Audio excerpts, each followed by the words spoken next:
Malem pumbagi tengthakol marakta miyamna khwaidagi Chingnaningai oiba Misi ni khanakiba makhoi khara panba taragadi Princess Diana, Triple X Tenesian amadi Bruce Lee ni.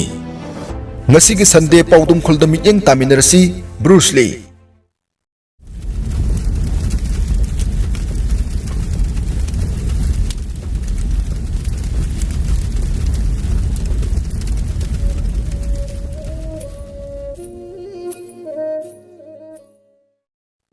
Bruce Lee bu mechin makhal ama oina lawbada thoina akaiba leite mioiba amana tawba ngamlaroidaba thabak kaya mahakna irai laina tawramme mahaki pans asi mitna uba ngamba changdagi yamna hena thuramme 1966 da The Green Hornet film da kanto gi saktam langkiba Bruce Lee gi pans amadi kick pumnama ka hena thumanbadagi camera na record tawba nanghoramde maram adumakna film namda ngahak laitana apanba oiramme kaina thangda mahaki pans amadi kick khara taptha halaga makhata na film namlamme Chaknoris pu yamna kan thoba amadi phunaba hiba misak amoina matamduda launaramme Bruce Lee amadi Chaknori phunabada kanana ngamgadagi haibasi mipum khudimaki wakhalda yamna langtaknaba amagalonana khangningba wafamne tasengmadi makhoi ani yamna luna tinaba marupne interview kiyada Bruce Lee ga kanana ngamgadagi haina hanjan hangbada Chaknoris na chapchaba pakhum amate pikhide adubu Enter the Dragon gi DVD commentary da Chaknoris na pukning gi asengba wa phongdokladuna haiki madudi makhoi ani tasengna phunaba matamda Bruce Lee na mahakbu yamna laina phukigani miyamna di film da uba adu khak natana asengba taibangda makhoi ani phunaba amukta phawa udri kumja 1973 da Bruce Lee na aroiba yahip tan kiba matamduda mahaki namba loihodaba film manga lairamme yamna ngakningai oiba wafamdi Bruce Lee laikidraba matungda magi maming chatpa khanghen hengalakhibagalonana miyamna kungfu gi film pamgi changsu khangwang wangkhalakhi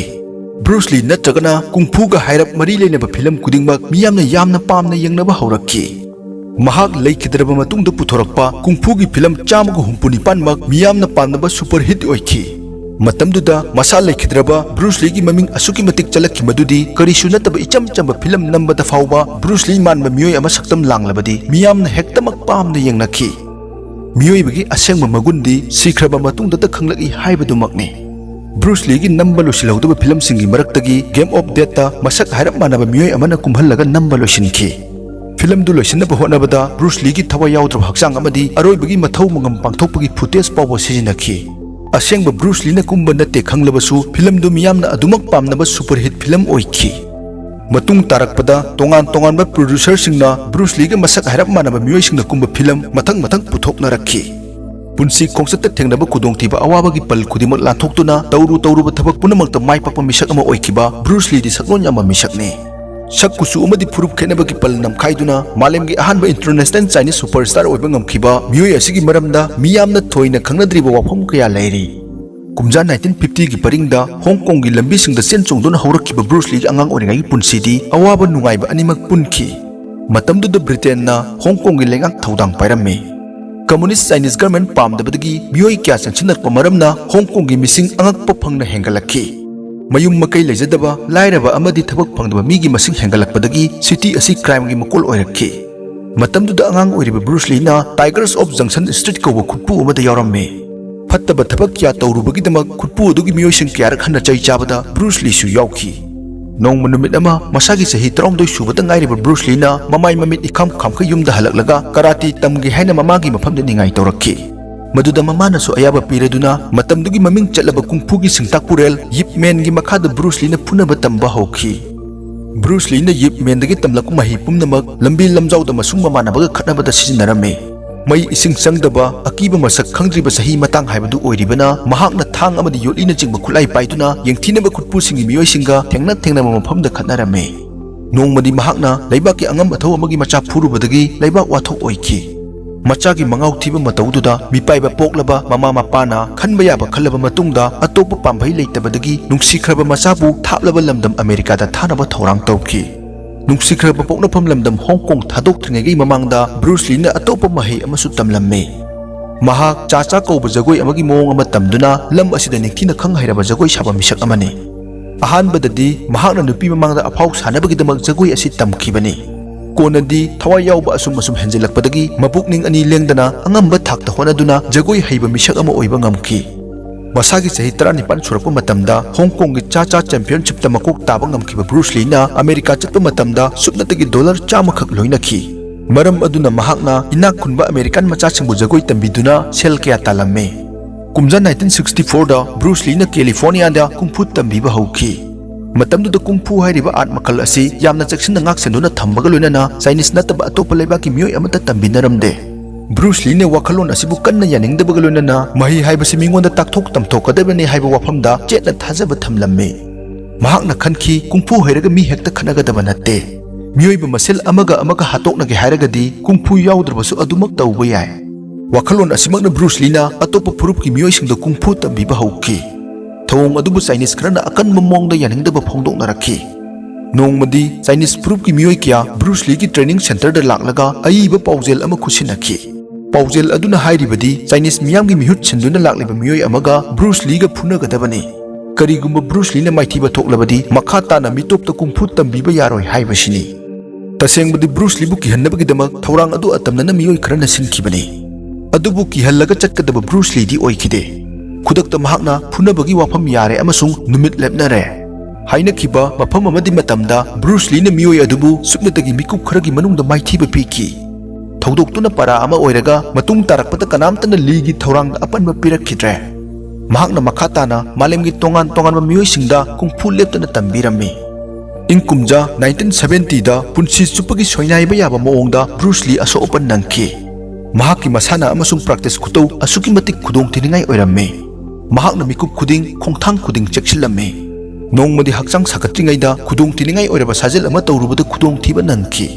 ayuk khudingi Bruce Lee na mareng manda kilogram ni phumnga lumba barbell ama thangkatlaga mamang amadi maninglomda amuk leibak sukning chokmang tawong khai non tharaga hanagi phibamda amuk lephatpagi sajel hek tawe nongmadi hakchang adu mapung phana sagatringaida sajel adu tawrubada khangoudana khwangda khangba ngamdaba chaina khul phawrokpadagi layangsang yauki yanglen saruda phibam thina sokhiba maramna amuk hana sanaba ngamagi phibam leitre haina doctor na phongdokhi amuk hana khwang tingkhalaga chatpa ngamloroidaba soinairaba misak ama oiba yai haina su doctor na mot pirakhi miyoi benabu tauge haina chaplungna khallabadi ngamdaba thabak amata leite haiba wafamda chetna thajajaba Bruce Lee na doctor gi wafamdu aranbani haina utkibaga loinana tha tarukki matungda hospital dagi makhongna thokhiramme ingkumja 1973 masagi sahi 39 khaktangairiba Bruce Lee leikidre haibagi thajaba wapa pauna malem pumba ninki numittu hayengni sahi 98 mamangi warini ngasigi martial art movie kya da haire hariba superstar Jackie Chan natraga Jet Li fawba Bruce Lee gi comparison da yamna solibani Princess Diana amadi Triple X Temptation gumna ngasi su miyamna Bruce Lee sikibagi aseng maram khangingli conspiracy theory kya su nainari miyamna singnari ba maram sing China gi secret society khambal chawbi magi nungsinabi natragana sap ama or touch of death adom kari khanbi bage Bruce Lee leikidaba tha ani mamangda mahak hospitalized tawki matamdu 1973 gi me thane Enter the Dragon movie gi thabak kan chatharingai kok sathina chikpa amadi seizure tarakpatgi mahak masa yamna sonthaki Hong Kong gi Kolun Tongi Baptist Hospital na lang sathaki Bruce Lee gi brain gi akoibada ising hanjan khibana lakpa pressure aduna mahak ki phibam du tabane haina khanglakhi doctor singna mahak pu manitol thaduna phibam laksinki disas matung da su Bruce Lee marak ta kok chikpa hauki hanadagi chatarpa mahak ki diet amadi akanba sajal gi routine dadi ahongba amata leikide tha ani gi manung da khangoduna amuk hanna hanagi phibam duga chap panana narakhi numitu July 1973 ne Bruce Lee mahaki producer amadi business partner Raymond Chow galonana mahaki anauba Game of Death ki script tananaba Taiwan gi actress Patty Tingpai gi yumda chatki Chowdi numidangi chaklendu atopa mafam amada chaba tare haiduna chatki matamduda Bruce Lee gi anaba haurakhi kok chikpa phanaba actress Patty Tingpai na painkiller ama lida piki painkiller adu Iquazesic kawe maduda aspirin amadi pakhat charang naba hantanaba meprobemet yoromme masa sontarabali yumgi ka amada pothanki dinner matam oira fau Bruce Lee kadudagi kumtharaktabana actress tingna mahakpu hodoknaba honarui mahakna Raymond Chow busu koduna libu hodok hanaba honaki mangba yaba matam manglaba matung makhoina doctor amu kauki doctor aduna sungamdaduna Queen Elizabeth Hospital da pukhatki hospital du mahak sina purakpani haina laukthokki hakchang phaningba kaya gi inspiration oiriba Bruce Lee na masagi sahi 19 khakngai ringai da sikre haibasi miyamna thajaningai oidaba wafam oinakhi Bruce Lee na laikhidraba matung Misi siga mari lenana tongan conspiracy theory kya su tholakhi.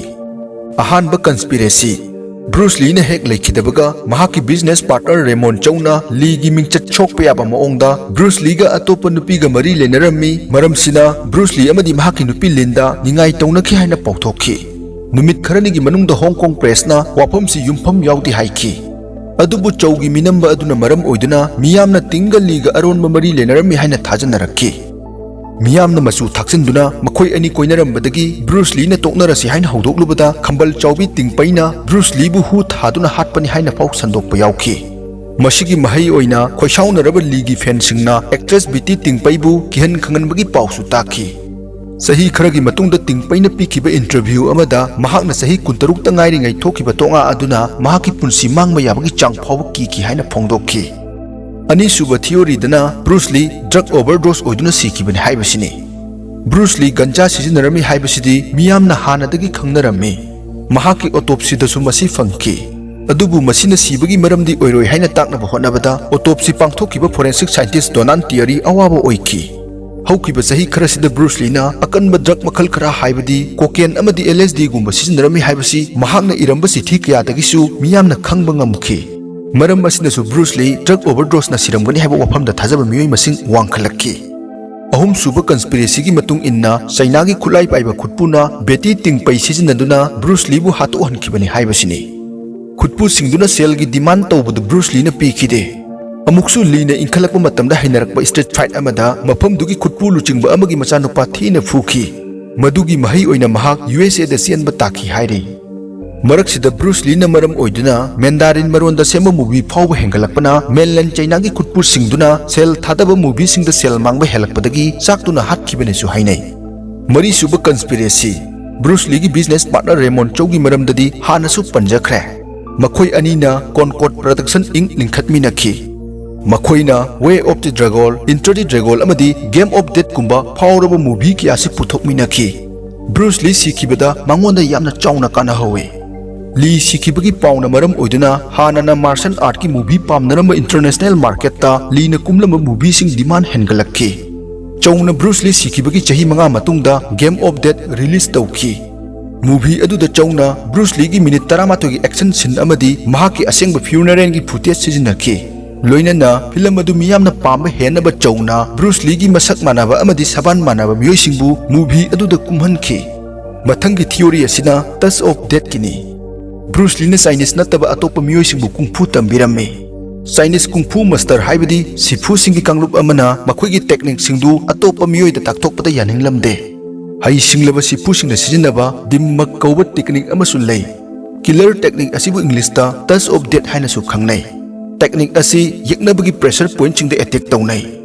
Touch of death na soklaba misak tu khudakta hekta siba oide. Aroiba conspiracy theory asina khwaidagi chawba wahangne. Bruce Lee sahi 19 da maram chadana sikhi. Mahaki machanupa actor Brandon Lee su sahi 19 khakta ngairingai da sikibagi maong film dagi sikiba asengba haiba RK production gi video da panjakhre. Bruce Lee poktringai mahaki mayamba amasu sikhi hainai. Maram asina sap asi Bruce Lee na phangduna mahak amadi mahaki machanupa su sikibani hainai. Sap asi nupa khakta da pale haina su thajanari.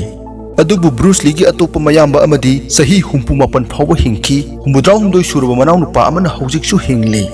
Conspiracy kya gi achumarana nakal amada thamkhrabasu Bruce Lee legend amani. Mahaki martial art movie sing ngasi su miyamna tamna honari.